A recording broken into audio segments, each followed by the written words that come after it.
হিমালয়ের বুকে জন্ম নেয়া নদীগুলোকে দক্ষিণ এশিয়ার প্রাণভূমরা বলা হলেও এখন এই নদীগুলোতে বইছে নতুন এক উত্তেজনার স্রোত, যা শুধু প্রকৃতি বা উন্নয়ন নয়, বরং এসব নদীর সাথে সরাসরি জড়িয়ে আছে রাজনীতি, ক্ষমতা আর নিরাপত্তার হিসাব নিকাশ।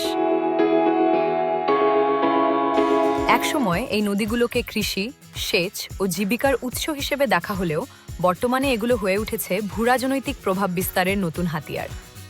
সাম্প্রতিক উত্তেজনার কেন্দ্রবিন্দু ব্রহ্মপুত্র নদ, যা তিব্বতে ইয়ারলুং জাংবো নামে পরিচিত।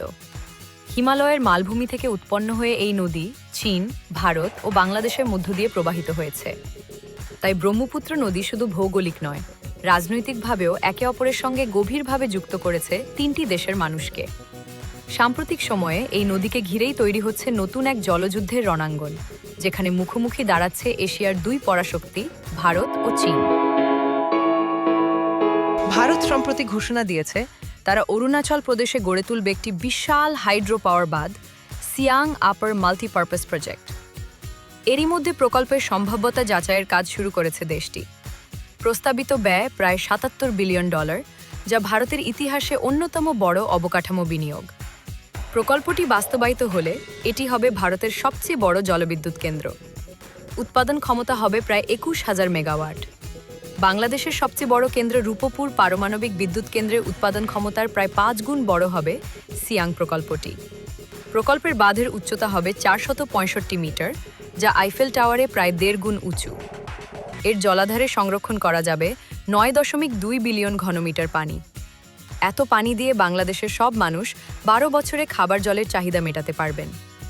তবে প্রশ্ন উঠছে, এটি কি শুধু একটি উন্নয়ন প্রকল্প, নাকি ভারতের উত্তর পূর্বাঞ্চলের জ্বালানি নিরাপত্তা ও কৌশলগত নিয়ন্ত্রণের নতুন প্রতীক?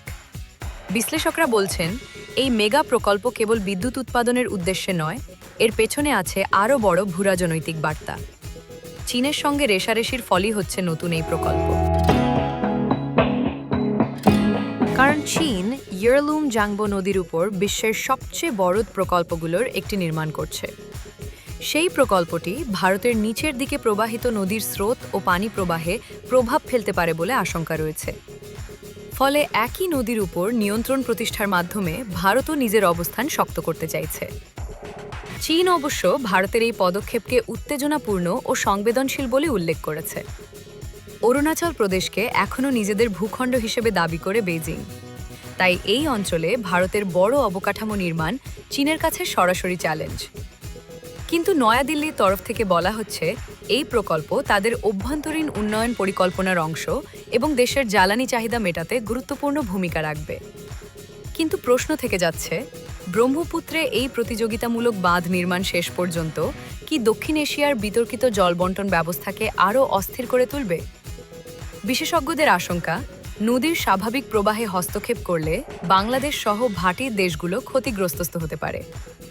নদী শুধু প্রকৃতির দান নয়, এটি এখন পরিণত হয়েছে কৌশলগত প্রভাব, শক্তি ও নিরাপত্তার নতুন মঞ্চে।